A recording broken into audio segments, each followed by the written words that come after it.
Përshëndetje shikues të podcastit Thuja Gjergjit. Jemi sërish në takimin e radhës.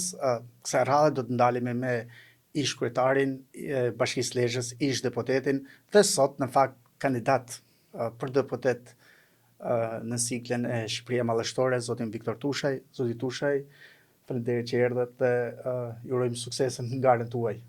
Përshëndetje, faleminderit për ftesën. Së pari doja t'ju uroja emisionit tuaj këtij podcasti suksese në iniciativën që ka marrë për të pasqyruar problematikat e Lezhës, për të evidentuar gjithë atë çfarë bëhet në këtë vend, por edhe për të ngritur në piedestal vlerat më të mira, traditat më të mira, emocionet më të mira, edhe për të bërë, besoj, një panoramë gjithë qarkut Lezhës, pse jo dhe gjithë Shqipërisë. Faleminderit zoti Tushaj. Në fakt rrugtimi juaj vjen nga biznesi në politik, si kryetar bashkie, më pasi deputet. Si ka qenë ky rrugtim, sepse pa diskutim jeni përballur edhe me sfida, qofshin ato të biznesit në fillim, po pastaj edhe si kryetar bashkie me problemet e qytetarëve, më vonë me problemet e gjithë shqiptarëve si deputet. Në fakt e kam filluar pa diskutim, kam filluar si mësues, pas përfundimit të fakultetit parë për gjuhët e si kam filluar si mësues në Torovicë të Lezhës, pastaj për të vazhduar edhe punë të tjera si në Komitetin e Rinisë, si drejtori i Shtëpisë Pionerit, dhe pastaj për të marrë me biznes për një periudhë jo të vogël. Dua ta theksoj se koha e të marrit me biznes ka qenë një kohë e artë, sepse të pjek në shumë dimensione. Ti ke të bësh me të gjithë, ke të bësh me institucionet publike, por ke të bësh edhe me pjesën e organizimit të një ndërmarrje e cila pastaj duhet prodhoj objektin që ti ke parasysh. Dhe ishte një biznes që mua më ka ndihmuar të kualifikohem jo thjesht në raportin me njerëzit, por edhe nga ana profesionale. Pastaj erdhi momenti i përfshirjes time në politik. Patjetër marrja me politik është një adrenalinë e paparë, sepse nëse si biznesmen ti bën detyrën tënde në shërbim të njerëzve, sepse çdo produkt i biznesit spari është shërbim, është produkt që i jepet njerëzve, që i jepet qytetarëve, por në fundit është edhe përfitim. Ndërsa të merresh me politik është një adrenalinë shumë e madhe, pasi me vendimet e tua ti ke mundësi që të ndryshosh fatin njerëzish. Dhe unë kështu e kam parë gjithmonë politikën. Padyshim kur jam bërë kryetari i Bashkisë qytetit Lezhës, ka qenë një përgjegjësi e jashtëzakonshme, por edhe krenari. Unë njerëzve a thoja me shumë thjeshtësi dhe me shumë modesti. Kur jam bërë qytetar i fundit i qytetit Lezhës, atëherë kur unë bëra pasaportizimin, sepse nuk ishte lehtë që të bëja pasaportizimin në qytetin e Lezhës, nga kënaqësia me ditë të tëra nuk më zinte gjumi, me të tëra nuk merrte gjumi. Pra qytetari i fundit, të bësh qytetari i parë i Lezhës, pa diskutim që është krenari e jashtëzakonshme edhe përgjegjësi, po kaq e madhe. Dhe si të tillë u përpoqa që në gjithë ato vite të para të mandatit të parë të fituar me mbështetjen e Partisë Socialiste, por edhe në mandatin e dytë të mbështetur nga Partia Demokratike, që ta ushtroj këtë përgjegjësi në funksion të atij objektivi që unë kisha për të shërbyer qytetarët. Po si deputet, sepse këtu përgjegjësia bëhet më e madhe. Si deputet në Kuvendin e Shqipërisë, unë përpoqa të përcjell të gjithë atë eksperiencë që unë kisha fituar në raport me qytetarët, të gjithë atë çfarë unë kisha lexuar në nevojat e qytetarëve, pikërisht për t'i përkthyer në ligj, për t'ju shërbyer sektorëve të ndryshëm të ekonomisë, të bujqësisë, të arsimit e kështu me radhë. Dhe gjitha eksperiencat lidhen bashkë, i shërbejnë pa dyshim dhe pa diskutim, i shërbejnë njëra tjetrës për të kualifikuar në bashkëbisedim. Unë parlamentin e Shqipërisë, si çdo parlament tjetër në botë, e shoh si një kuvend ku njerëzit me menjet të thojnë thojza të ndritur, duhet të kuvendojnë me njëri tjetrin për të nxjerrë produktin më të mirë në shërbim të njerëzve, në shërbim të sektorëve të ndryshëm, pikërisht për të bërë të mundur që ata sektor, ata burime natyrore të mrekullueshme që ka Shqipëria, të prodhojnë mirëqenie për qytetarët shqiptar. Zoti Tushaj, pa diskutim ju keni karrierë politike, por duhet ta pranojmë që 6 vitet e fundit kishit një lloj shkputjet. Çfarë ju motivoi për të rikthyer sërish në politik, në garë, dhe aq më tepër me koalicionin Shqipëria Mallështore? Si që thash, unë kam provuar të jem në koalicion me të majtën, të jem në koalicion me të djathtën. Padyshim që kam qeverisur mirë, do të thoja mirë, atë e vlerësojnë qytetarët, se si kam qeverisur me ta. Por i propozuar nga Lëvizja Socialiste për Integrim me atë grupin parlamentar ton që ne kishim në vitin 2017, ne u përpoqem që të jepnim tonin politikës shqiptare. Padyshim që në këtë iniciativë nga njëherë edhe mund mos jesh i suksesshëm, por ti duhet të tregosh veten tënde. Unë nuk jam shkputur asnjëherë nga politika, absolutisht. Unë gjithmonë kam qenë drejtues politik në qarkun e Lezhës, i Lëvizjes Socialiste për Integrim dikur, por edhe tani i Partisë së Lirisë, por zgjodha edhe një profil i çik më të ulët mediatik, edhe për arsyet e mia, edhe për arsyet familjare, por edhe për të mos ju bezdisur njerëzve të cilët duan të promovojnë fytyra të reja, njerëz të ri, profesionistë të ri, qoftë edhe politikanë të ri, të cilët të bëjnë karrierën e tyre. U riktheva sepse pash dhe lexova tek vetja ime energji, të cilat të bashkuara me eksperiencën e jashtëzakonshme që kam, mundet të prodhojnë akoma shumë për komunitetin, për qarkun e Lezhës, për mirëditorët, për Kurbinasit, për Lezhën, absolutisht mundet që të prodhojë shumë më tepër. Zoti Tushaj, unë du t'i rikthem në fakt 2 mandateve tuaja si kryetar bashkie dhe çuditërisht sot, kur duken si një emergjencë, ju keni folur për disa nisma që atëherë konsideroheshin tabu, siç është diferencimi i mbetjeve, parku arkeologjik, parku industrial, keni nisma që në fakt konkretizuan me shitëtorin e lumit Drin që t'jap gjallëri qytetit. Padyshim që unë kam patur të qartë vizionin e qytetit Lezhës. Doja që ta thoni sërish ju fjalën vizion. Po, absolutisht, vizioni është shumë i rëndësishëm. Për një drejtues, për një lider, është shumë e rëndësishme që ta përcaktojë mirë vizionin. Pra, kush do të jetë qyteti i Lezhës pas 100 vitesh? Sepse kaq një udhëheqës, një lider, një drejtues duhet ta parashikojë. Por po kështu edhe për Kurbinin, për Laçin, për Milotin, për Shëngjinin, për Rrëshenin, Mirditën, por edhe për çdo njësi tjetër administrative, duhet të përcaktoj vizionin.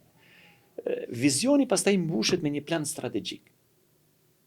Dhe plani strategjik patjetër ka shumë komponent, shumë strategji, të cilët e plotësojnë vizionin dhe e realizojnë vizionin.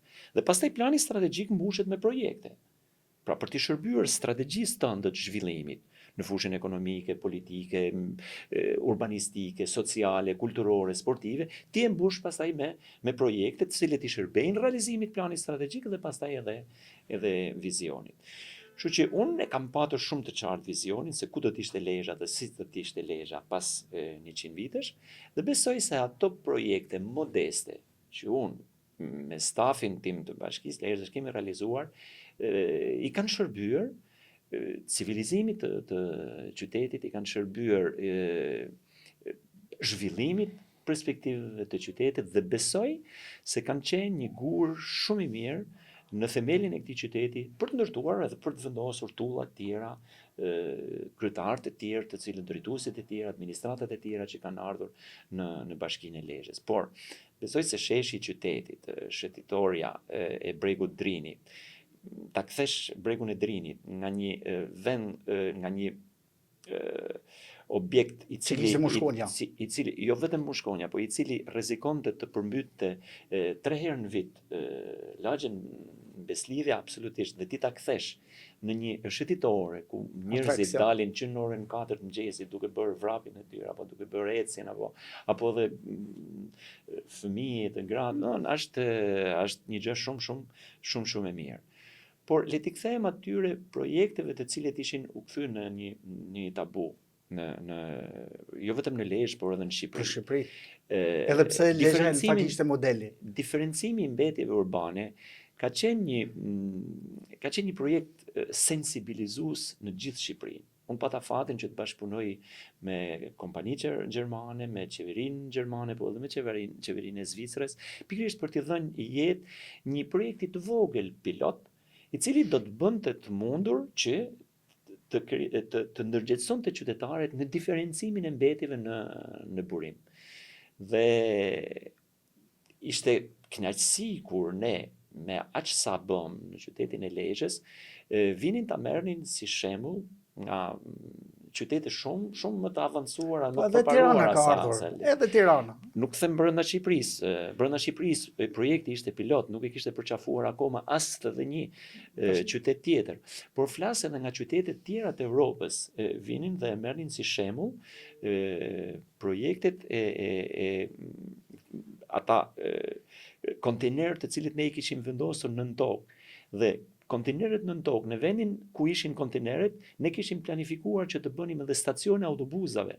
Stacion autobusit, që do të thonte që të krijonte përshtypjen tek njerëzit, tek qytetarët, e një normaliteti që s'ka as edhe një lloj mbetërine, nuk ka as edhe një lloj arome të keqe.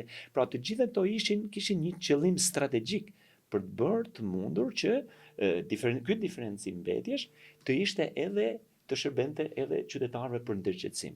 Por kishte edhe një funksion tjetër. Unë I përkas atyre njerëzve të cilët mendoj dhe jam I bindur në këtë që them që burimet natyrore do të shkojnë drejt sosjes. Pra, nëse ne do prodhojmë letër, do vi një moment kur nuk do ketë më lëndë të parë për ta prodhuar letrën. Nuk do ketë lëndë parë për ta, ose do të shkojë drejt një sosje, ose drejt një krize të gjetjes së lëndëve të para, ose kështu për plastiken, ose kështu për qelqin, ose kështu për ato pjesët metalike. Dhe ti përmes këtij aksioni apo këtij projekti diferencues të mbetjesh, ti jep mundësi industrisë ricikluese që të prodhojë letër, prodhoi plastiken, prodhoi qelqin dhe ishte një gjë shumë e mirë, është një gjë shumë e mirë për botën. Ka njerëz shumë të pasur në botë të cilët e përdorin letrën e ricikluar, pikërisht për të ndikuar sadopak në mbështetje, në eliminimin e ndotjes, por edhe në mbështetjen e industrisë ricikluese. Iniciativa tjetër ishte e parkut industrial. Unë, si kryetar bashkie, e dija se sa vështirë, besoj se edhe pasardhësit e mi, por edhe paraardhësit e mi e kanë ditur se sa e vështirë është bashkëbisedimi me qytetarët, komunikimi me ta, sidomos në atë ditë që unë e kisha të caktuar në bashki, që çdo ditë premte ishte takim me qytetarët, të cilët kërkonin punë. Dhe pa mundësia për t'u gjetë punë, ishte një vështirësi e jashtëzakonshme e administratës bashkisë, besoj se është edhe sot një vështirësi e jashtëzakonshme. Parku industrial I planifikuar për të ndërtuar në qytetin e Lezhës ishte një mundësi e jashtëzakonshme për të punësuar njerëzit, por edhe për t'i kualifikuar, sepse pastaj me parkun industrial do të lidheshin edhe shkollat profesionale. Shkollat profesionale do të kualifikonin, do të prodhonin nxënës apo student apo profesionist, të cilët do t'i kërkonte ky park industri. industrial dhe kjo Industri industri. e lehtë kryesisht, Pra, ky ka qenë parashikimi të pak. Dhe do të më thoni mua, u kthye ai vizioni famshëm u kthye në bumerang. Po patjetër kthehet në bumerang në çëse pastaj politika vendos shkopinën në rrota për të mos ta realizuar. Xhelozia e qeverisë apo e qeverive apo e ministrave të thot po do bësh një park industrial në Lezhë ku do punësoheshin 3.000 vet, 3.000 profesionistë do punësoheshin. Dhe unë e mbaj mend shumë mirë para në ato vite kur unë e shpalosja në qytetet rëndësishme të Europës, në Austri, në Itali, në të gjitha qytetet e Italisë. Dhe më kujtohet në Bergamo, në Vicenza të Italisë, ku industria atje ishte shumë e përparuar dhe kualifikuar, më merrnin në telefon dhe më thonin industri të fuqishme, më thonin kryetar, mos na le pa vend në projektin tënd që ke për parkun industrial. Pra kishte një Dështria ishte në Mërqi, as në po, qytet, dhe kjo ndoshta ishte edhe një tjetër ajo ishte një vizion për ta nxjerrë industrinë nga qyteti. Ashtu siç është në të gjithë botën, zonat industriale. Ura që do lidhte me superstradën, me Hekurullën, me portin, ka qenë do të ndikonte shumë edhe në krijimin e unazës së qytetit, sepse ndërtimi i parkut industrial do të krijonte mundësinë e ndërtimit atyre infrastrukturave, të cilat lidheshin pastaj me qytetin. Pra, ndërtimi i unazës së qytetit ka qenë dhe është një domosdoshmëri për qytetin, sidomos gjatë periudhës verës së turizmit. Është katastrofik. E pse nuk bëhet Zotitushaj për efekt mungesës vizionit, vullneteve apo të lekëve? Nuk e besoj, mbase na kërkon kohën e vet. Unë mendoja se do bëj shumë më përpara, mbase çdo gjë kërkon. Nuk e ke menduar kot rastësisht, domethënë. Kur unë mendoja se rruga Kalas do të bëhej, banorët e lagjes Sheher nuk besonin se do të ndërtoja rrugën e Kalas, sidomos me ato standarde. Kur unë flisja me mjekët dhe infermierët e spitalit, sidomos në analiza vjetore, dhe ju thoja që do të bëhet rruga dytësore e spitalit Lezhës, mjekët qeshnin dhe thoshin kryetar, na vën një dritë të shkallët se thym këmbët duke u ngjitur në urgjenca. Pra nuk besonin. Të gjitha këto bëhen me vullnet. Patjetër nëse ti bën edhe një projekt cilësor, gjendet edhe mundësia mbështetjes pastaj financiare edhe për të realizuar. Unë mendoj dhe besoj dhe e shpreh shpesh përkas asaj kategorie politikanësh, administratorësh që çdo kryetar bashkie që ka qenë apo që vjen duhet vendos një tull mbi projektet e vendosura, mbi themelet e vendosura nga paraardhësit. Dhe unë për të gjithë punën e këtyre patyshim kam shprehur respektin edhe për paraardhësit, të gjithë paraardhësit e mi, për atë tull që kanë vendosur në themelet e këtij qyteti, por edhe të tjerë që kanë ardhur pas meje për të vendosur tullat në drejtimin e duhur të ndërtimit të këtij qyteti. Zotitushaj, Bashkia e Lezhës vijon të ketë një strategji të ndërtuar më herët dhe çuditërisht mbal vitit 2030 se përfundimin e saj. Keni qenë parashikues se në 2030 Shqipëria mund të shkojë në BE dhe në këtë strategji. A ka diçka që ju keni përfshirë dhe sot ju mbet merak që nuk janë hapur akoma kapitujt? Shiko, mua më mbetet marak dështimi i projektit të diferencimit mbetjeve.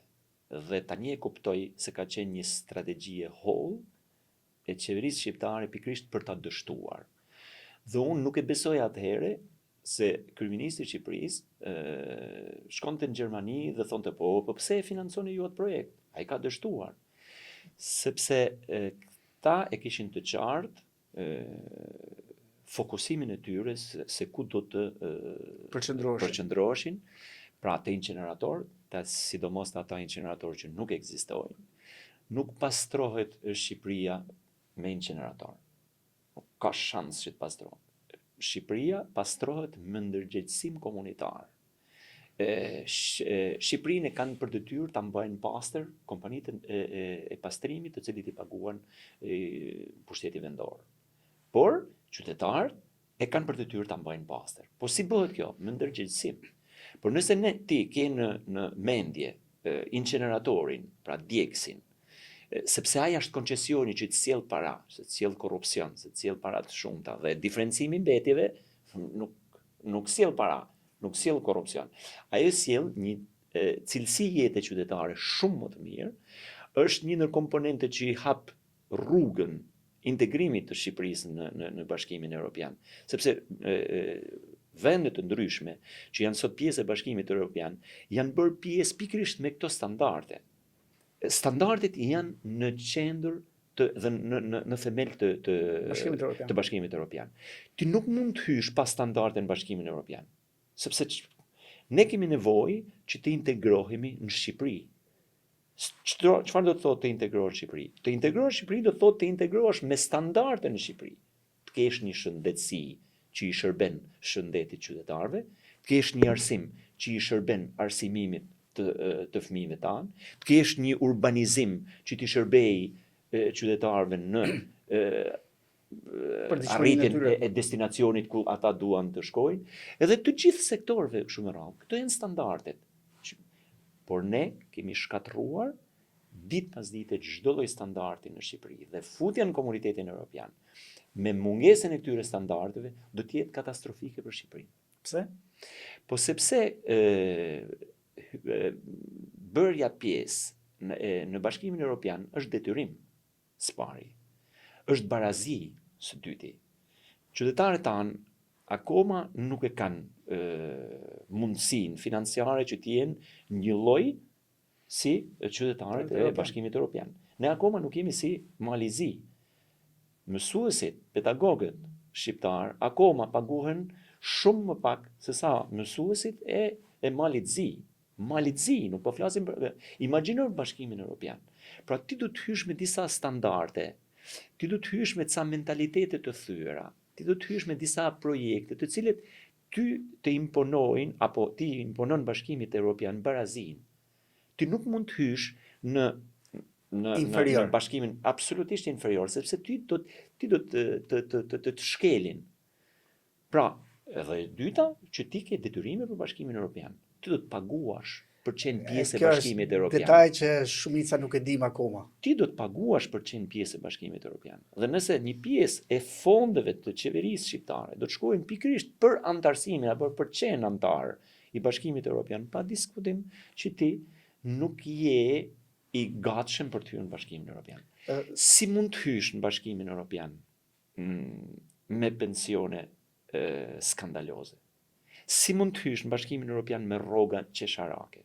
Si mund të hysh në Bashkimin Evropian me ndihmë ekonomike më poshtë se skandalozja? Si mund të hysh?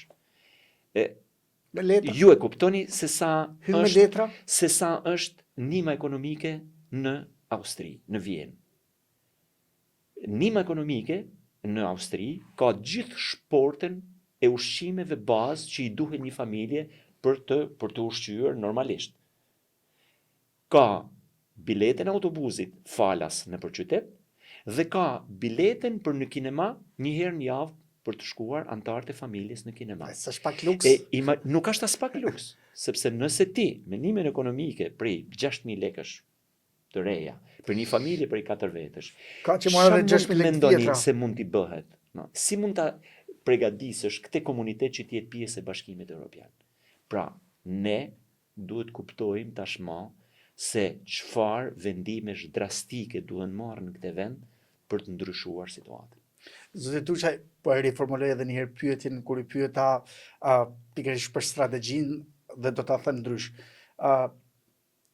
Në këto 6 vite ku ju tashmë nuk jeni më pjesë e Bashkisë Lezhës, si e shihni ju qytetin dhe nëse do të riktheheshit këtyre 6 viteve, çfarë do të kishit bërë ndryshe? Shiko, trendi i projekteve të mia u ndërprej në vitin 2015 dhe në ato momente unë kisha shumë projekte në kokë. Mendoja që të bëja shëtitore në qytetit, pra unë mendoja që shëtitoren ta vazhdoja me këtë gur që dhe tek varreshtat e dëshmorëve. Është i veçantë në botë dhe të vazhdonte shëtitoria deri tek varrezat e dëshmorëve që të kthehej qendra e qytetit, të ishte një shëtitore ashtu siç ka qenë tradit para shumë vitesh e qytetarëve të Lezhës, ku ishte shumë e projektuar shumë qartë, ku edhe bizneset do të performonin shumë më mirë, por edhe qytetarët do të ishin shumë më të kënaqur me shititorin e tyre. Unë i përkas asaj kategorie e njerëzish, politikanësh, drejtuesish, që i kushtoj shumë më tepër rëndësi qytetarëve, fëmijëve, se sa makinave.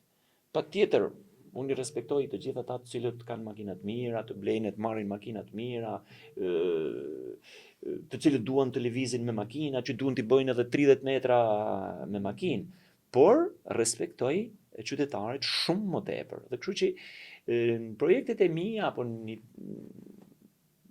në ato strategjitë e mia kam qenë i fokusuar shumë më tepër tek qytetarët, tek sheshet, tek shëtitoret. Dhe kjo ka qenë arsyeja që edhe unë kam ndërtuar një shesh i cili është unik në Shqipëri, me Porfido, me këtë nevoja e qytetit Lezhës për parking është e madhe. Për shembull, unë do kisha bërë një parking jashtë qytetit dhe ti kisha dhënë mundësinë që me një urban që mund të lëvizte çdo 10 minuta, njerëzve t'u jepje mundësinë që të arrinin në destinacion, pa ndot qytetin, pa ndot sheshin, pa ndot shëtitoren.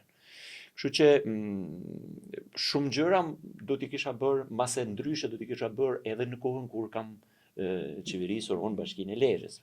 Sepse ti në çdo vendimmarrje ke mundësinë që pas disa vitesh ta rishikosh, ta rimendosh, ta riformulosh, ta riprojektosh për ta rirealizuar në një mënyrë tjetër. Por mendoj se qyteti Lezhës tashmë ka marrë formën e vet. A ka mundësi, a ka nevoja të tjera? Patjetër që ka nevoja shumë qyteti Lezhës, Bashkia Lezhës, por edhe bashkitë e tjera, Bashkia Kurbinit, Bashkia Mirditës, pikërisht për të performuar në të mënyrë që ju nevojitet qytetarëve. Zoti Tushaj, ju ishte dhe patët fatet të ishit deputeti Kuvendit në Shqipëri, dhe a patët ju një iniciativë personale për të kërkuar diçka më konkrete, ose një, le të themi, një orientim, një nismë që do të vinte në dobitë qytetarëve të qarkut Lezhës, dhe cila ka qenë kjo, le të themi, nismë e pare juaja e ndërmarrë gjatë kohës që ju ishit me mandat deputeti? Shiko, në kohën time 2 vjeçare që kam qenë në parlamentin e Shqipërisë, jam fokusuar shumë tek biznesi. Unë besoj se biznesi është vendi i vetëm që prodhon para. Në asnjë vend tjetër nuk prodhon para. Biznesi prodhon para, blen, shet, prodhon. Biznesi është ai që prodhon vende pune. Dhe klima e biznesit është shumë decisive për t'i dhënë mundësi që të rritet mirëqenia e njerëzve. Nuk ka mundësi tjetër. Nuk ka mundësi që të rritet mirëqenia e njerëzve duke u punësuar në administratën e bashkisë apo në administratat e tjera. As duke dhënë ndihmë ekonomike. As përmes ndihmës ekonomike. I vetmi sektor, nëse do ta quanim sektor, që ndikon në rritjen e nivelit ekonomik të vendit, në rritjen e mirëqenies, në rritjen e punësimit, në rritjen e nivelit të pagave, në rritjen e nivelit të sigurimeve shoqërore, se sa më i mirë të jetë klima biznesit, aq më shumë kurajo marrin investitor për të investuar. Sa më shumë të investohet, aq më shumë rritet baza e tatim-paguesve. Sa më shumë të rritet baza e tatim-paguesve, aq më shumë kontribute derdhe. Dhe këto kanë qenë iniciativat që unë kam marrë në Kuvendin e Shqipërisë. Pa dyshim patem shumë pak kohë për t'i kurorzuar, por unë i përkas me natyrën time dhe me eksperjencat e mia përkas asaj që përcaktoj një herë vizionin, strategjinë dhe pastaj fillon të ndërton projekte. U duheshin bërë lobingjet e duhura në Parlamentin e Shqipërisë pikërisht për të përcaktuar dhe për të bërë të mundur që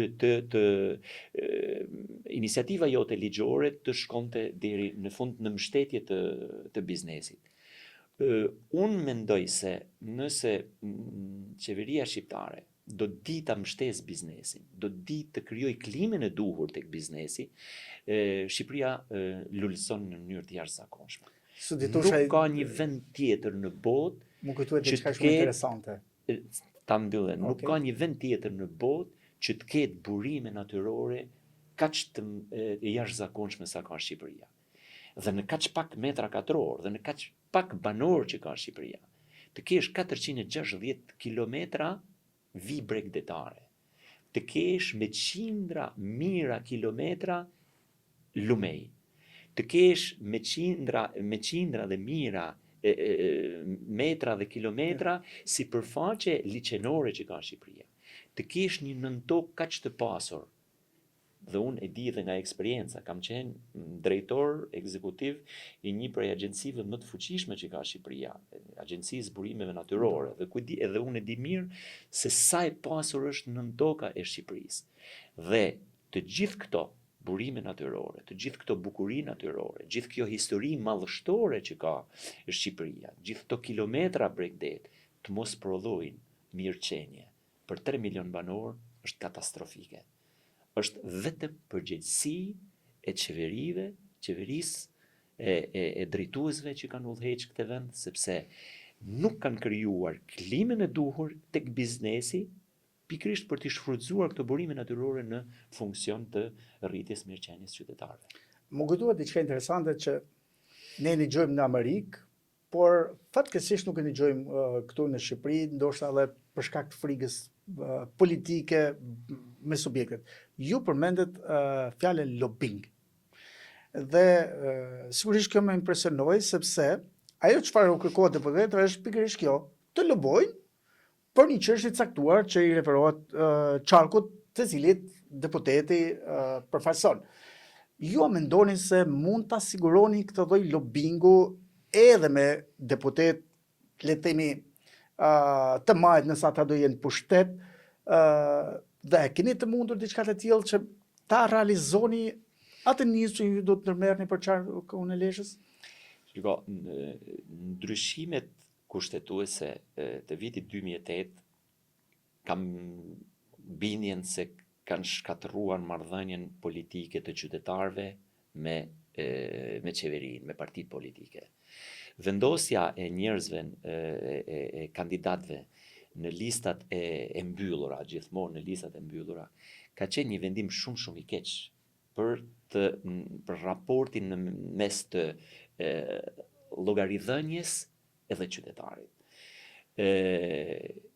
Vendosja e kandidatëve në listat e mbyllura ka qenë një gjysmë hapi drejt demokratizimit të partive politike.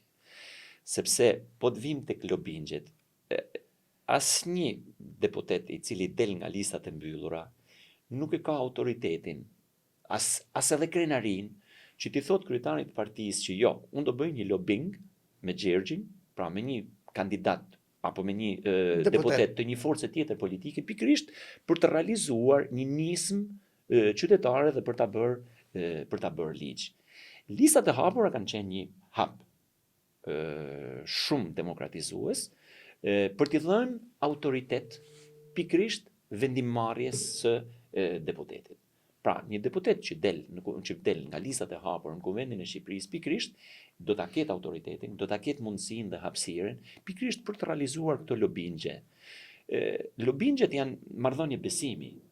Patjetër që ti me lobingun që ti bën, bind kolegun, partinë politike, bind komisionin, pikërisht në atë nismë që ti ndërmerr në funksion të klimës biznesit, por edhe të shumë gjëra, të shumë sektorëve tjerë, të arsimit, i cili sot ka degraduar në mënyrë të jashtëzakonshme. Ju besoni se mund ta bëni nëse do jeni deputet i Kuvendit të Shqipërisë? Po pse kush e ka bërë Amerikën? Po pse kush e ka bërë Gjermaninë? Po pse kush e ka bërë dhe vazhdon ta bëjë Italinë? Patjetër që deputetet e kuvendeve të tyre kanë bërë, parlamentarët e tyre, kryetarët e bashkive të tyre kanë bërë, njerëzit. Flas Amerikën e në kanë mënyrë bërë individuale sepse po ju individual, do jeni një. do të bindim kolegët të cilët të marrin vendimin e duhur në funksion të klimës biznesit, të krijimit të favoreve për të rritur investimin e tyre, për të rritur punësimin, për të rritur rrogat, për të rritur mbështetjen, për çdo gjë që kanë nevojë. Shiko, çdo gjë ka nevojë për iklim, por biznesi ka nevojë shumë më tepër se sa kushdo tjetër.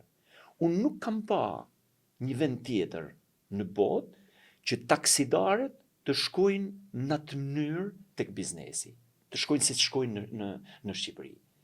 Taksidarë që s'kan absolutisht as edhe një lloj profesionalizmi, i shkojnë biznesit që nuk e zën biznesmenin apo pronarin, nuk e zën gjumi i natës për të siguruar pagat e punëtorëve, pakesën e sigurimeve shoqërore, taksat, për të përballuar kredin që ka marrë, dhe i shkon taksidari në formën më jo njerëzore. Ka ndodhur Nuk ndodh. 2010 në Rom. Unë Para kam pas 2010 mik- në Rom ka ndodhur kështu.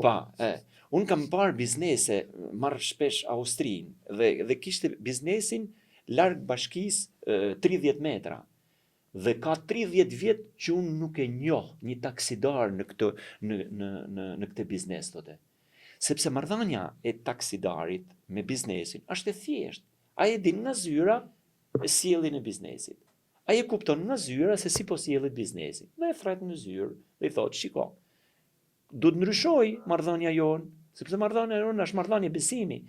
Ti do të besosh që taksat e tuaja do të shkojnë janë për shkollën. Taksat tuaja ti do ta paguash taksën sepse unë do të pastroj qytetin. Taksat e tuaja unë do të ndërtoj qerdhen e qytetit, dhe qerdhe e qytetit ka nevojë që unë të çoj ushqimet e duhura që të haj fëmia jot. Dhe nëse ti ndërton këtë klim, por nuk ka biznes që nuk i paguan taksat. Por nëse ti shkon në formën më çnjerëzore dhe gjysmën e taksës ti do ta marrësh për taksidarin dhe pjesën tjetër për shtetin, kështu nuk ndërtohet shteti. Dhe fatkesisht ne po degradojmë çdo ditë raportin e taksidarëve me bizneset. Absolutisht klima është shumë e acartë në mes të qeverisë edhe biznesit. Zoti Tushaj, ju ndalet të një pjesë që ju e konceptoni që duhet ndryshuar dhe përmirësuar, por a mund të flasim për shtyllat kryesore në të cilat i referohet koalicioni Shqipëria Mallështore, dhe ajo që kemi më shumë nevojë është si përkthehet për banorët e qarkut Lezhë. Nganjëherë të flasësh për gjëra që do të ndodhin në Shqipëri janë pa konceptueshme për një pjesë të qytetarëve që ndoshta nuk e kanë vetdijen e plotë të asaj çfarë thuhet nga lideri që e drejton, le të themi, një fushat elektorale. Këto shtylla të kësaj Shqipërie Mallështore, si do t'i përktheni për banorët e qarkut Lezhës që t'jenë kuptueshme për ta? Dhe kush janë këta shtylla kryesore, le të themi? Shiko, shtylla kryesore e Shqipërisë mallështore apo për Shqipërinë mallështore është ndalimi i shpopullimit. Shqipëria duhet bëj çdo gjë për ta ndaluar shpopullimin. Çfarë? Si do ta bëjmë? Ne kemi marrë përsipër që ta bëjmë Shqipërinë mallështore. Shqipëria mallështore nuk bëhet me këto pensione skandaloze. Minimumi që duhet bërë, duhen dyfishuar pensionet e pensionistëve. Nuk bëhet Shqipëria mallështore me pensione surrogate, që nuk i mjaftojnë pensionistit për të blerë ilaçet, për të paguar dritat, për të siguruar ushqimin më minimal, pjesën më minimale të ushqimit. Por nuk e ndihmon shpopullimin. E ndihmon patjetër, mora një pagat. Si mund ta mash mjekun në Shqipëri me këto paga skandaloze? Si mund ta mash mësuesin në Shqipëri me këto paga skandaloze? Pra, pa diskutim duhen dyfishuar pagat. Nuk duhet ketë pagë nën 1.200 euro në Shqipëri. Jam shumë dakord. Tani, prit, ta marroj, Po. sepse ka... nuk duhet ketë nim ekonomike poshtë 220.000 lekëve apo poshtë 200 eurove në Shqipëri. Ne mashtrojmë veten në qoftë se japim 6.000 lekë. Po si Ne kemi mashtrojmë akoma veten. s'kemi përcaktuar minimumin jetik. Ose duhet pranojmë që ajo familje duhet vjedh për të jetuar, për të mbajtur të jetesën. Po, Ne duhet përcaktojmë minimumin jetik. Kush është minimumi jetik? Kush është shporta e ushqimeve që i duhet një familje për të mbajtur për të ushqyer? Bankat na kanë bërë minimumin jetik. Pasi të përcaktohet minimumi jetik, nëse ti nuk ai ka mbi këto të ardhura, pa tjetër që ti e takson, në qoftë se ai është poshtë ti minimumi jetik, duhet ta paguash. Shteti, bashkia apo institucionet duhet ta mbështesin pikërisht për ta siguruar minimumin jetik. Ti Shqipërinë mallështore nuk e bën me këtë arsim, me këtë degradim të përditshëm të arsimit. E imagjinoni që në kohën e diktaturës, Ministria e Arsimit planifikonte mësuesin e fizikës, të kimisë, të gjuhëletërsisë, të biologjisë, parashikonte edhe se kur do të dilte në pension dhe i jepte bursën pikërisht për t'u arsimuar për çdo zonë të Shqipërisë. Dhe imagjinoni atëherë kur kishte klasa paralele, ndërsa sot kemi klasa kolektive. Pra, nxënësit e klasës 5 mësojnë bashkë me klasës 6 dhe klasës 7. Mësuesi fizikulturës, pra i gjimnastikës, jep edhe histori. Po pse ky është planifikimi? Po si mund të rregullohet? Si ka mundësi që gjykata kushtetuese nuk kishte gjykatës për të zëvendësuar gjykatësit e vet? E kuptoni se në çfarë drejtëje ne kemi rënë? Për shkak të mungesës së planifikimit. Për çfarë paguhet Ministria e Drejtësisë? Për të planifikuar juristët që i duhen nëpër gjykatat dhe nëpër prokuroritë e vendit. Çfarë i duhet Ministria e Arsimit? Për të bërë këtë planifikim. Dhe ajo do ta di se kush është ritmi i rritjes popullsisë, kush janë nxënësit që do ta popullojnë lezhën, kush janë mësuesit që do t'i duhen lezhë jo sot, por edhe mas 30 vitesh. Ky është planifikimi që do të bëjë Ministria e Arsimit.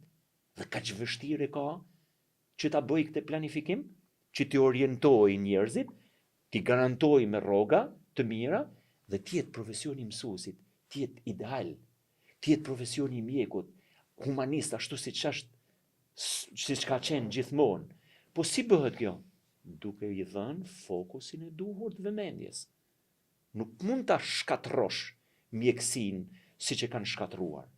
Ju besoj e mani mend mjekësinë, shëndetësinë falas.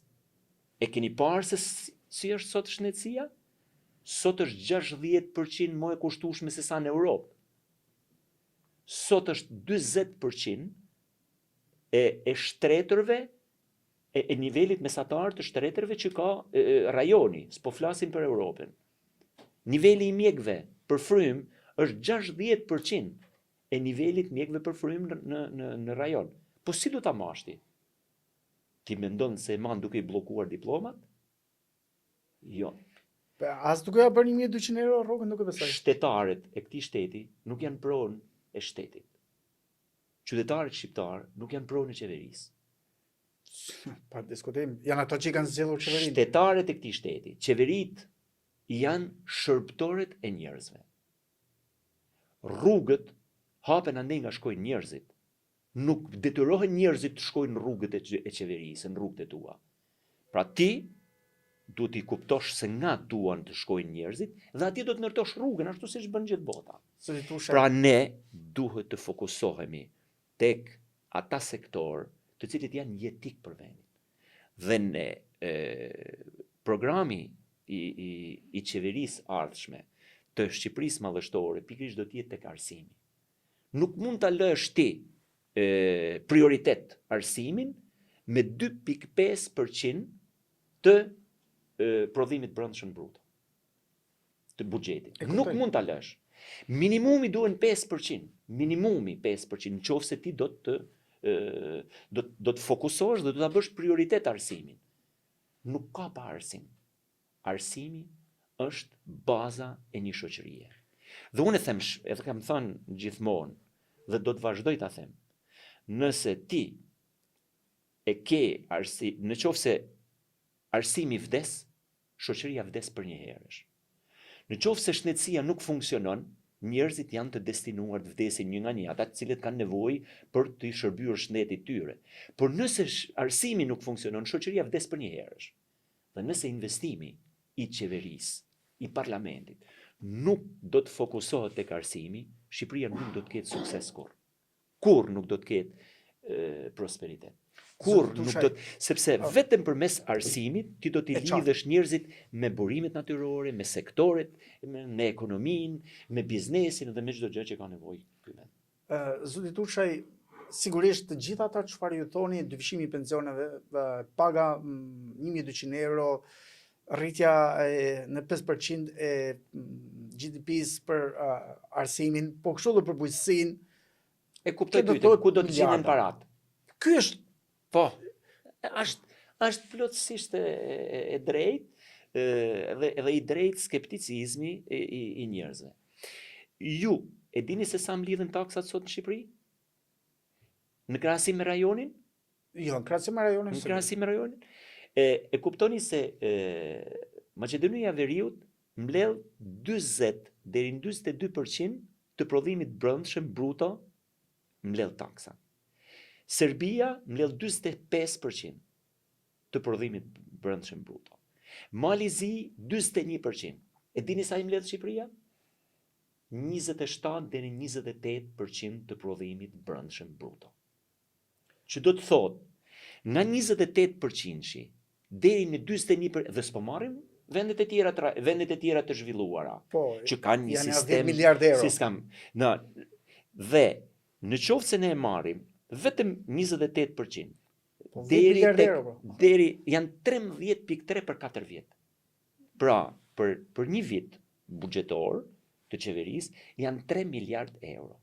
Janë mos të mjaftueshme për dyfishim pensionesh, për vendosjen e minimumit jetik, për dyfishimin e rrogave. Dhe për çdo gjë tjetër, për investimin tek arsimi, 5% të buxhetit, tek shëndetësia, tek çdo gjë që duhet. Edhe një detaj. Pse nuk mlidhen? Sepse nuk paguajnë. Sepse korrupsioni është katastrofik në Shqipëri. Dhe prodhuesit e mëdhej, tatim paguesit e mëdhej, nuk i paguajnë. Pse ku është kjo diferencë nga 28% deri te 42%?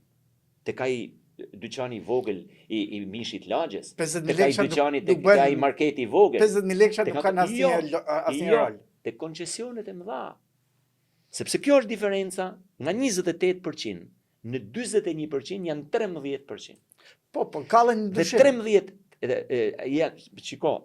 Dhe 13% e prodhimit të brendshëm bruto në vit janë para mjaftueshëm për të përballuar strategjinë tënde të dyfishimit pensioneve, të dyfishimit pagave, të minimumit jetik, të garantimit minimumit jetik e çdo gjë ato. Kjo nuk është eufori.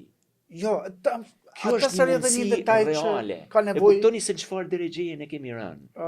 Ne kemi rënë në një paaftësi të jashtëzakonshme të administratës publike. Në një friksim të jashtëzakonshëm të administratës publike për të firmosur.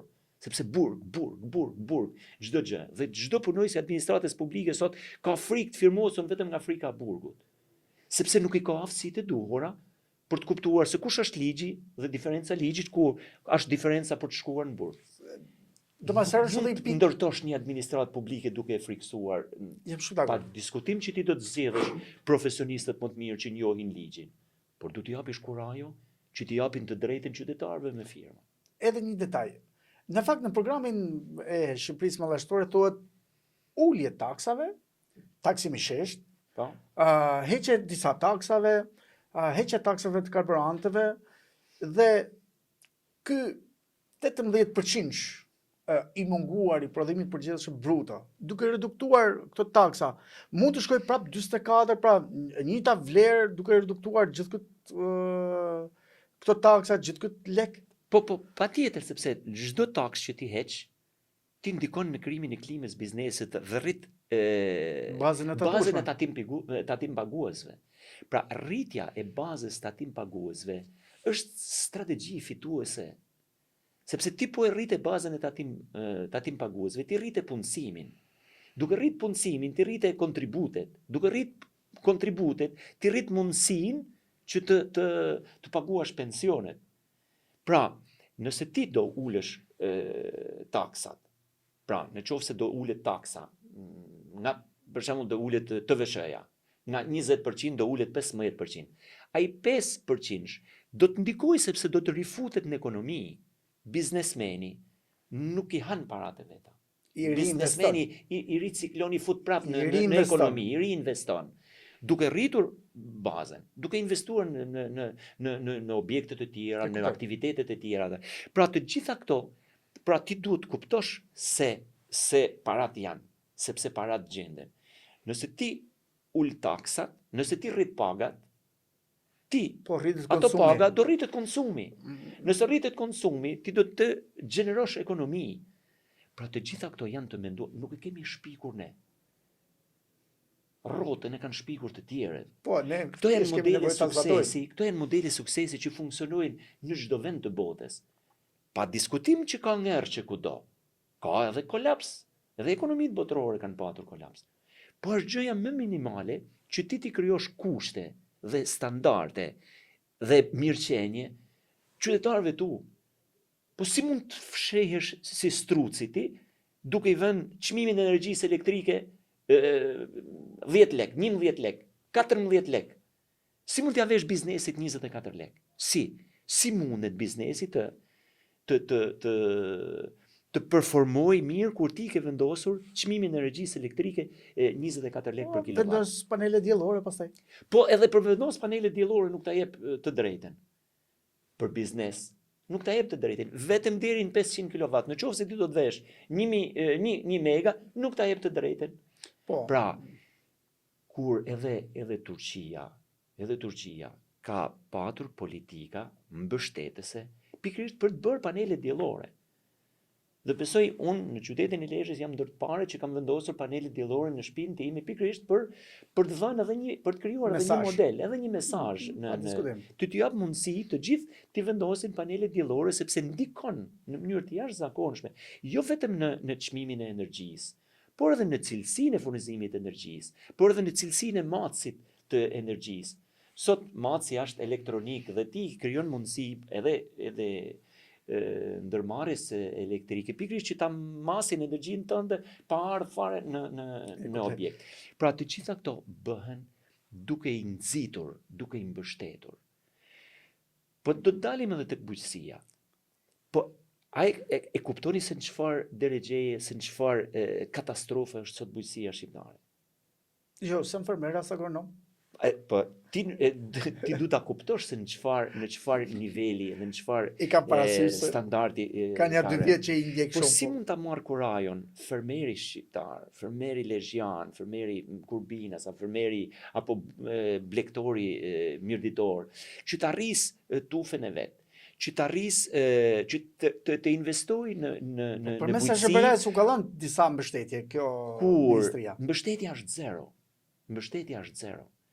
Kur akoma njerëzit nuk kanë marrë dëm shpërblimin e përmbytjeve të viteve të kaluara, të vitit 2011. Sa ka shpërblime? Dëm shpërblime, po duhet dëm shpërblehet. Në qoftë se për forca madhore përmbytet prodhimi që unë kam mbjell, po patjetër duhet më dëm shpërblej shteti, se unë nuk e marr kurajon më.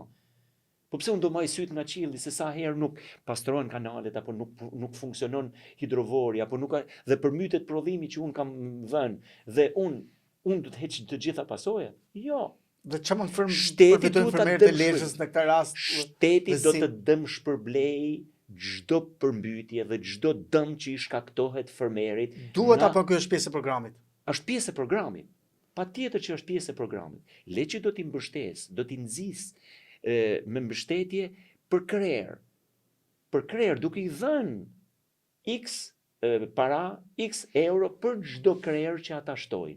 Po vetëm kështu blegtoria, vetëm kështu bujqësia do të performojë. Subvencione të tillë zoti Tushaj. Po pse nuk rriten? Për çdo kreer. Pse janë përgjysmuar sot kreeret? Po ndoshta s'kan çoban. Po pse nuk kanë çoban? Po kanë ik trind. Po jo, nuk është kjo, po pse tri çoban shkojnë punojnë në Greqi? Pse çoban në Greqi dhe jo çoban në Shqipëri? Pse nuk ndërton tufen e tij? Pse shkon e mbledh ullit atje dhe ullit e vet ai lën këtu të më? Sepse nuk ka asë një lloj stimuli. Shiko, asnjë fermer në botë nuk bëhet sheik. Jeton mirë patjetër. Asnjë blegtor nuk bëhet sheik. Po edhe sikur t'ia falesh, pra kredin që ai merr, sikur ti t'ia falesh, t'ia financosh kredin, ai nuk bëhet sheik. Ai ç'a bën? I krijon mundësi shoqërisë që të ushqehet me prodhimet e tij bio në mënyrë të jashtëzakonshme. E kupton se ç'a do të thotë ta mbështesësh bujqësinë? Ti krijosh mundësi qytetarëve tu që të ushqehen me ushqimet bio made in Albania. Por në ndodhë që vjeni qumësh nga Serbia, ca domate nga Macedonia, e ca moll nga Greqia, që pastaj na krijojnë... Këto janë strategjitë e gabuara.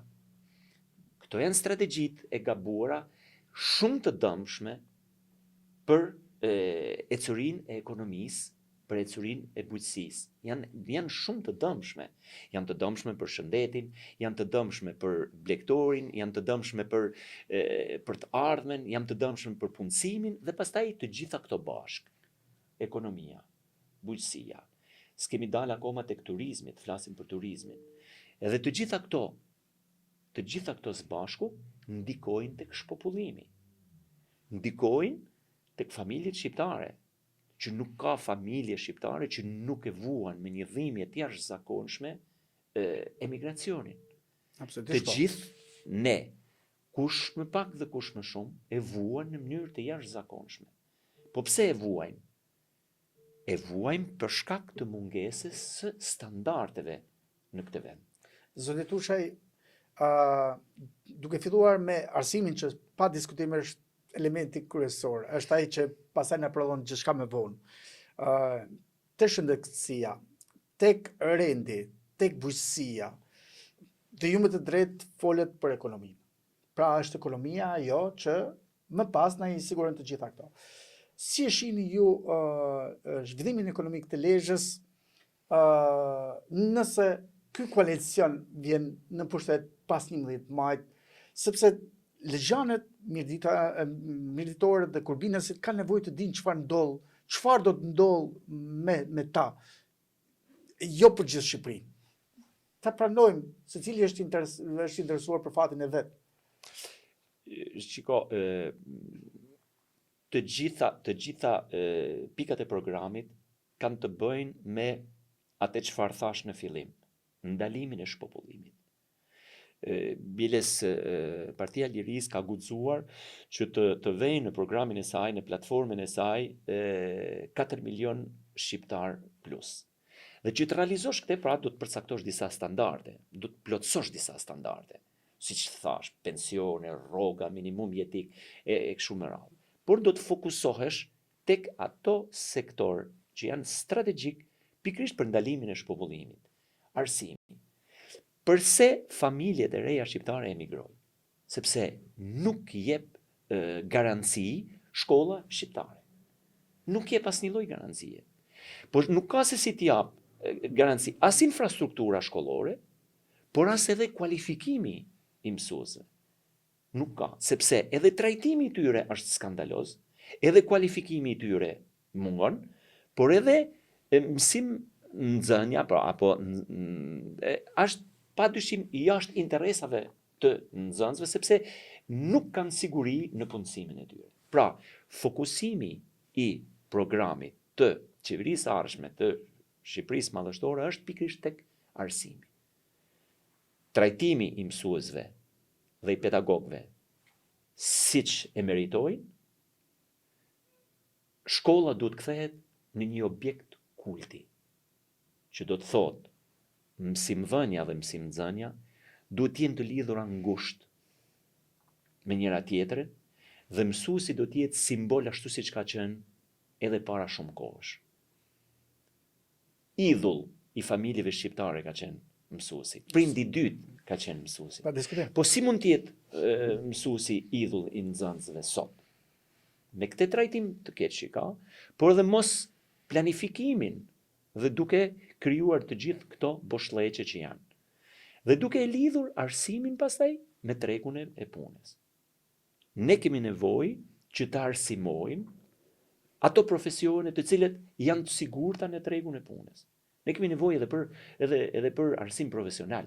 Ne kemi nevojë edhe për hidraulik, edhe për elektricist, edhe për murator, të arsimuar, që të marrin kualifikimin e duhur.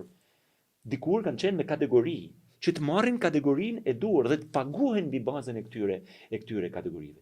Po ka që vështirë që ka?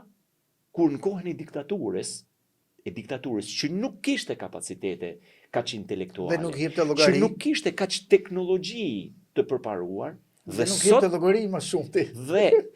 dhe kishte një planifikim shumë më të mirë të çdo gjëje në punë. Dhe sot, me një teknologji kaq të përparuar, ne akoma nuk jemi të zotët të planifikojmë, të mbështesim, të nxisim, të kualifikojmë. Dhe çfarë pritet të ndodh me zhvillimin ekonomik të Lezhës pas 12 majit, nëse ju vinin në pushtet?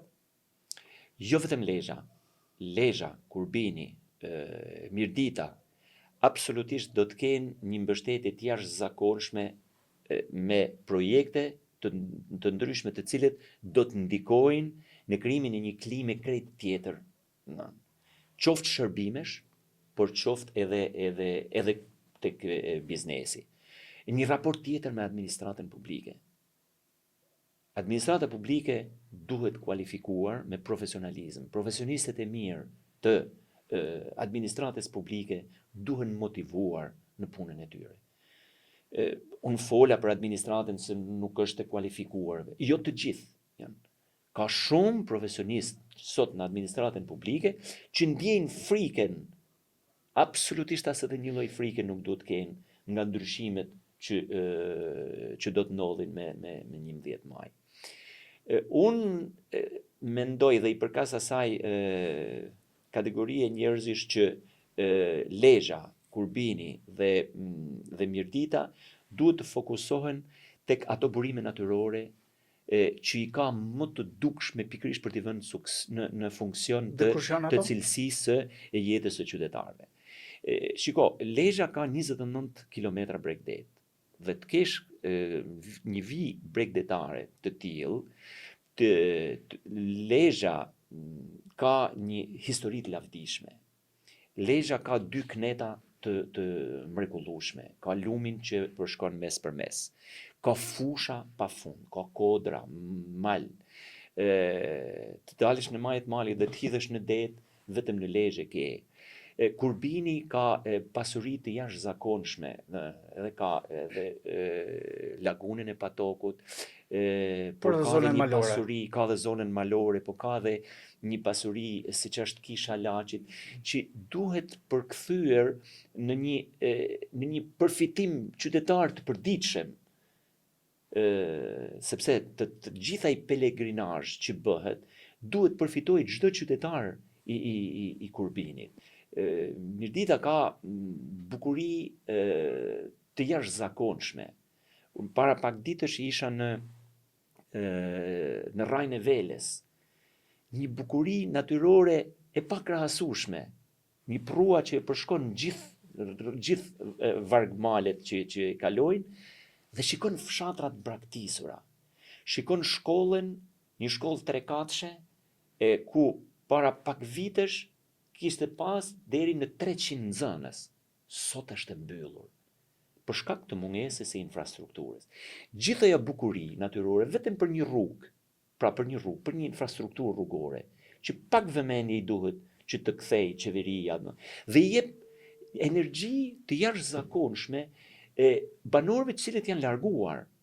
Dhe duke biseduar me banorët, më rrëfyen që shumë prej të rive sot janë në Londër, janë në Itali, janë në Austri dhe janë gati të investojnë në qoftë se do bëhet rruga.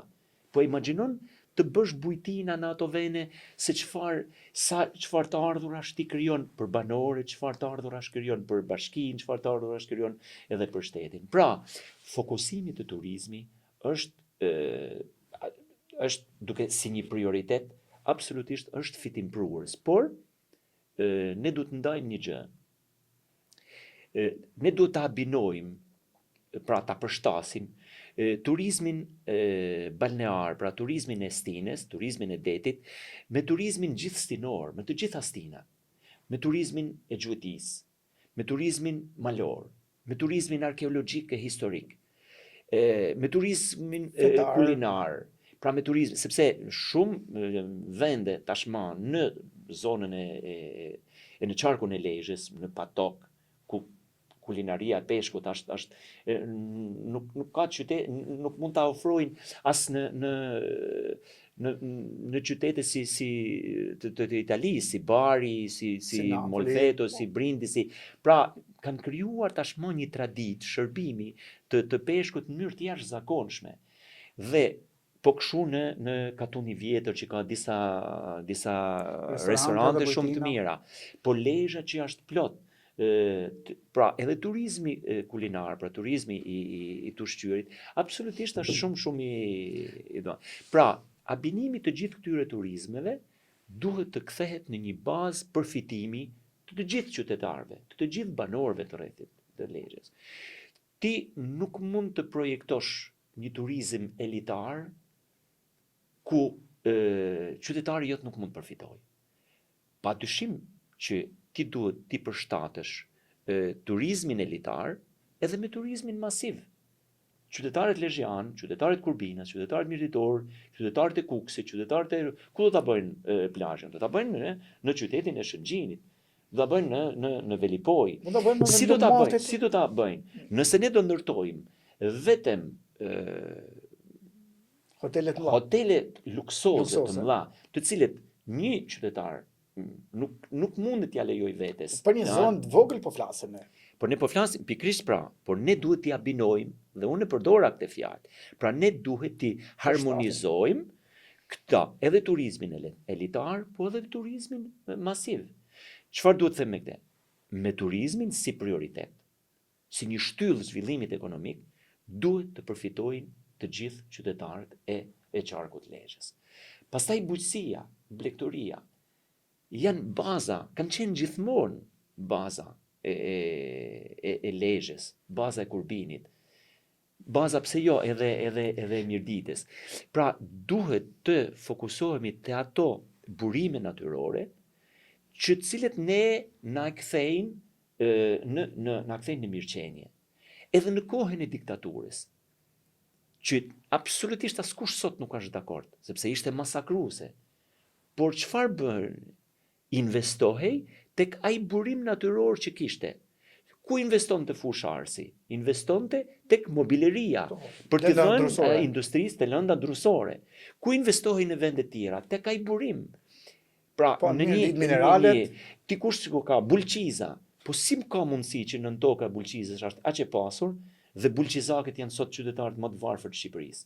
Po jo, sepse ata janë njerëzit më me fat që e kanë atë nën tokë. Duhet përfitojnë më së tepërmi nga burimet natyrore, por nëse ne koncesionet i shpërndajmë në mënyrë jo të drejtë dhe jo të mirë, duke mos përfituar qytetarët e vet, absolutisht.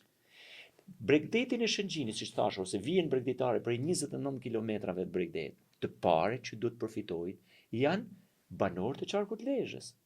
Po duhet përfitojnë të ardhura, duhet përfitojnë nga taksa, duhet përfitojnë nga shërbimet, duhet përfitojnë në dëshirën e tyre për të patur relaks në pra të paret, sepse ja ka dhënë Zoti, ja ka dhënë natyra këtë pasuri dhe këtë burim natyror. Po janë të paret që duhet ta shfrytëzojnë dhe duhet t'ia kthejë qeveria përmes detyrimeve të veta që ka, t'ia kthejë Bashkisë Lezhës, Bashkisë Kurbinit, Bashkisë Mirditës, pikërisht në mbështetje pikërisht për të bërë që këto burime natyrore të performojnë gjithnjë më mirë, duke i abinuar, duke i përshtatur, duke i bashkuar me kualifikimin e njerëzve dhe të shfrytëzohen në të mirë të njerëzve në mënyrë të qëndrueshme.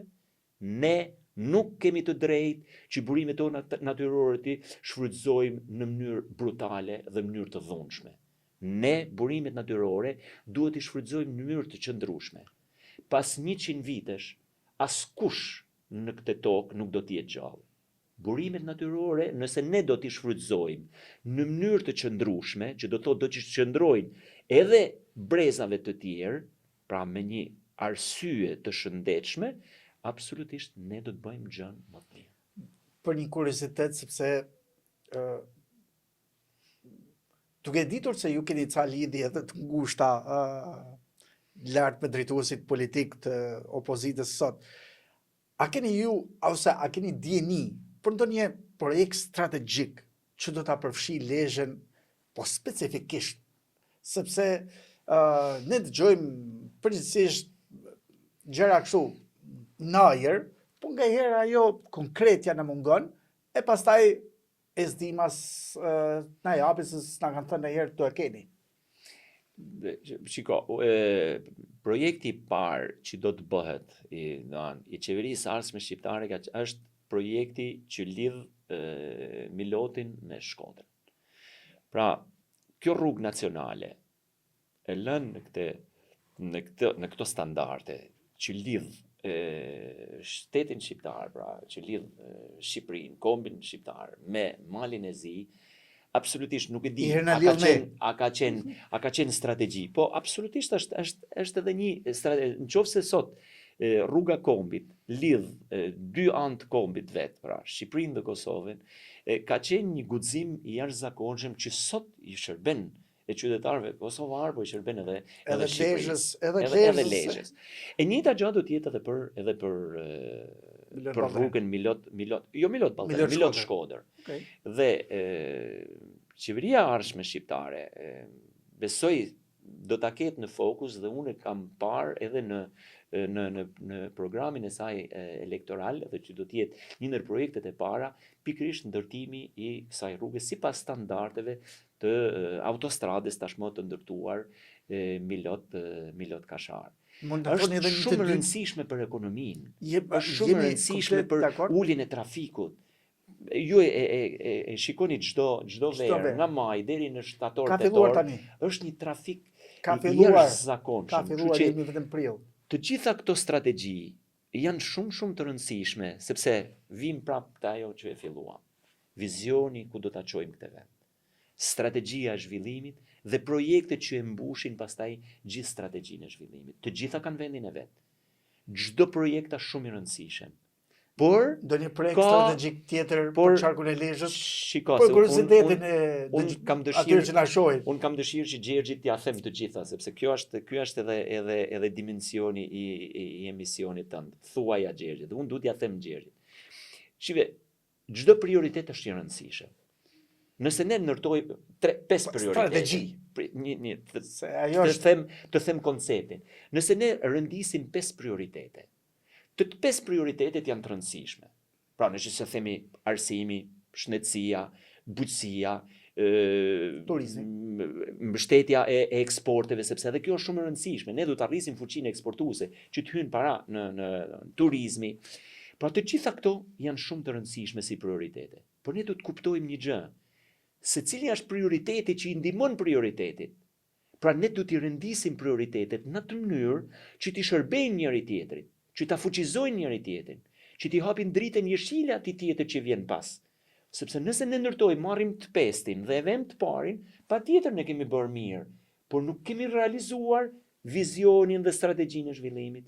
Pra ne duhet jemi të kualifikuar, të arsyetuar në mënyrë të tillë që prioritetet t'i rëndisim mirë. Pse themi arsimi? Sepse arsimi është baza e shëndetit, të ekonomisë, të bujqësisë, të çdo gjëje, të ekonomisë, dhe i vën fre shpopullimit. Patjetër që familjet shqiptare, kur fëmijët smuren me grip dhe e çojnë në spitalet shqiptare, vën durt në kokë. Sado që qeveria propagandon që ka përmirësuar standardet, ka bërë, ne vëm durt në kokë, kemi frikë sot të shkojmë në spitale. Sepse standardi është shumë i ulët. Qoftë i mjekëve, qoftë i infermierëve, qoftë i infrastrukturës së spitaleve tona. Dhe nuk flas vetëm për Lezhën, flas për gjithë Shqipërinë. Pra, këta njerëz të cilët ikin, këto familjet, sidomos familjet e reja shqiptare, të cilët ikin edhe për këtë punë. Se thotë, nëse më smuret fëmia, unë do të di ta kuroj. Pra, ne du të fokusohemi patjetër edhe te kjo, sepse duhet analojmë shpopullimin. Dhe Shqipërinë madhështore ne e bëjmë me gjëra të vogla.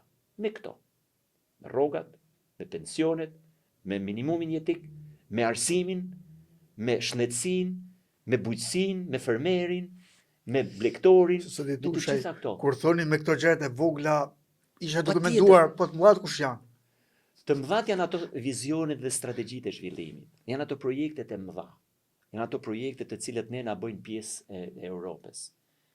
Ne ka kohë dhe ju e mani mend, partia jonë quhej Partia Lëvizja Socialiste për Integrim.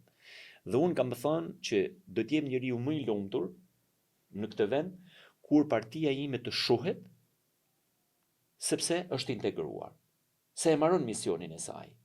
Por çfarë do të thotë integrim? E thash edhe një herë, integrim do të thotë që ti të integrohesh në vendin tënd me standarde shërbimesh europiane. Pra të integrohesh në Shqipëri, sepse ne në Europë jemi. Mjafton të mendojmë si europian edhe të punojmë si europian. Mentaliteti i shqiptarëve akoma është larg të menduarit, sepse korrupsioni është shumë më i madh, sepse kriminaliteti është shumë më i madh, sepse kriminaliteti sot është i lidhur me politikën dhe është i lidhur me qeverinë, dhe në asnjë vend të botës nuk ndodh. Patjetër që ka krim kudo, dhe ka kriminalitet, dhe ka dhe grupe kriminale, por nuk janë të lidhur me qeverinë, por nuk janë të lidhur me drejtësinë, sepse aty shuhet shpresa e njerëzve. Kështu që me gjëra të vogla, Shqipëria do të bëhet madhështore. Dhe unë jam i bindur që me 11 maj, qytetarët shqiptar do të dinë ta bëjnë zgjedhjen e duhur në funksion të dëshirës tyre për të jetuar në këtë vend. Zoti Tushaj, kur ju më thatë Raja Veles, unë direkt kalova te ideja ishem fushat. Dhe është normale të jetë diçka e tillë. Dhe nga informacionet tona dim që keni marrë një mbështetje të mirë, ashtu siç e keni patur në Mirdit. Por për dalur në putet duhet një mbështetje e mirë në Kurbin, duhet një mbështetje e mirë në Lezhë, por dinë edhe disa faktorë që Partia e Lirisë edhe ka ndryshuar dhe është transformuar, ka patur edhe emigrim.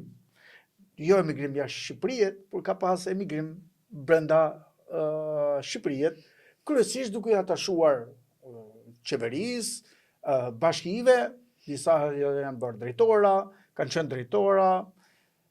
Ku du e merrni ju këtë mbështetje për të siguruar fitoren që me pasu çon në krimin e një qeverie, se ky është maraku që kanë njerëzit? Shiko, do përpiqen t'ju heq marakun tuaj dhe merakun e njerëzve. Shiko, mbështetja është mbështetja qytetare. Mbështetja është një marrëdhënie besimi që ti krijon me njerëzit dhe me qytetarët.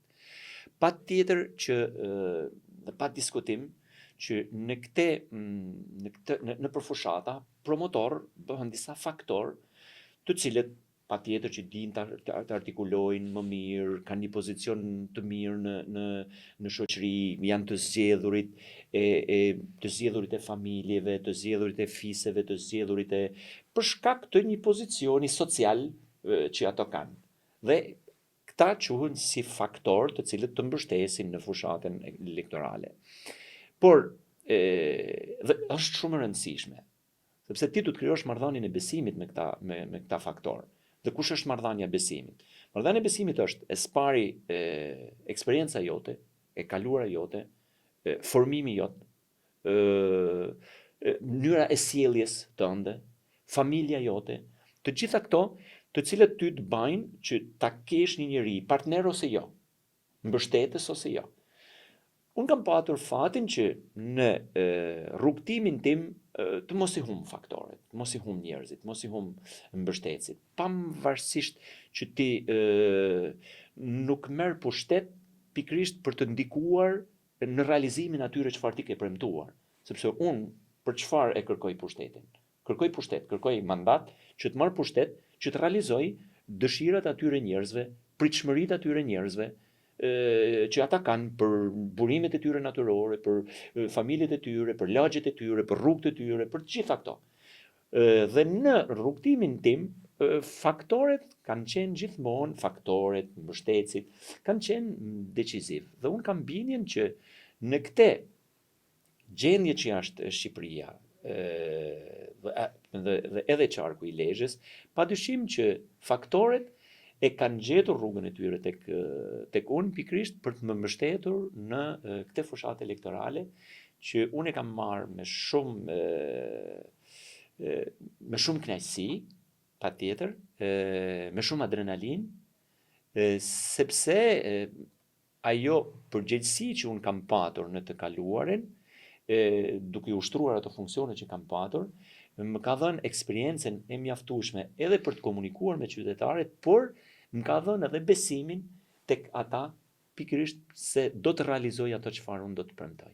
Pra nuk e cënojnë, le të themi, ato të larguarit, unë po i konsideroj të larguarit, apo nevoja e tyre ka bërë që... Nuk ka të larguar. Njerëzit gjejnë rrugën e tyre edhe për të jetuar, sepse në rrugtimin tënd, në mbështetjen tënde, kur ti merr 10, 12.000, 15.000 vota, apo merr 7.000, 8.000 vota, patjetër që ke njerëz të cilët bukën e përditshme do të asigurojnë, do të vazhdojnë të jetojnë. Ata nuk munden, sepse nuk kanë të gjithë biznese, dikush është punojës i administratës, ka qenë punojës i administratës, dikush ka qenë është bërë drejtues, po edhe për shkak të aftësive, sepse ne kualifikuam shumë njerëz gjatë rrugtimit tonë, politik, por edhe administrativ. Dhe shumë njerëz kanë gjetur rrugën e tyre por nuk mund t'i quaj absolutisht largime apo dëmtime të forcës politike. Pastaj ikin disa, vinë disa të tjerë. Kjo është forma e mirë. Numri votave nuk besoni se e ka luetur përmes kësaj, ai numri votave që ju i keni siguruar paktën në 2 palë zgjedhjet fundit parlamentare flasim. Mua nuk më shqetëson numri votave. Mua më shqetëson forca besimit. Do të thënë, shpeshherë kur kontaktoj me njerëz, më thonë që kryetar ne kemi 4 vota. I them, mua nuk më intereson numri votave. Mua më intereson a kam ditë të trokas këtu me besimin tim në atë çfarë unë premtoj. A kam ditur të trokas këtu? Nuk më intereson numri. Sepse po ditë të trokasesh, numri votave bëhet maksimal. Kështu që nuk është strategji fituese. Për mua është pjesë e një taktike, do të thoja, elektorale që funksionon.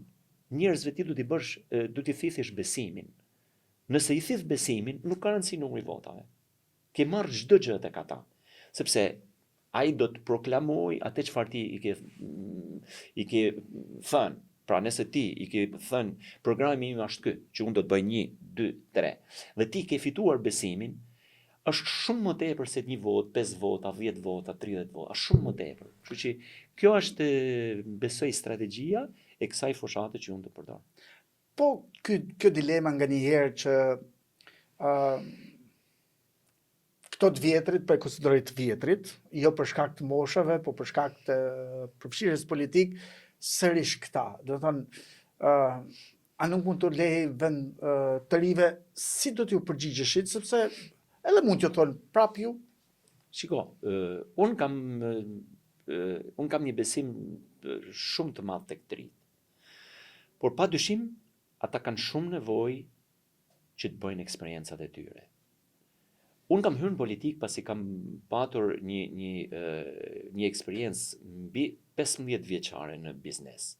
Dhe si një drejtuesi një kompanie që në stafin e tij kam patur rreth 250 punëtor, pra punojës të kompanisë.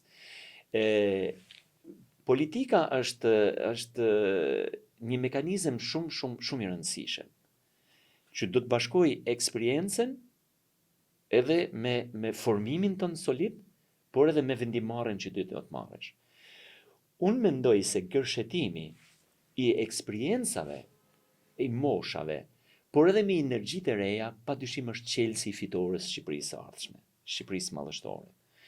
Ju keni parë që edhe në Senatin Amerikan ka senator me thinja, të cilët janë senator të përjetshëm për shkak të atyre eksperiencave të jashtëzakonshme që kanë në kuvendim, edhe në vendimmarrje.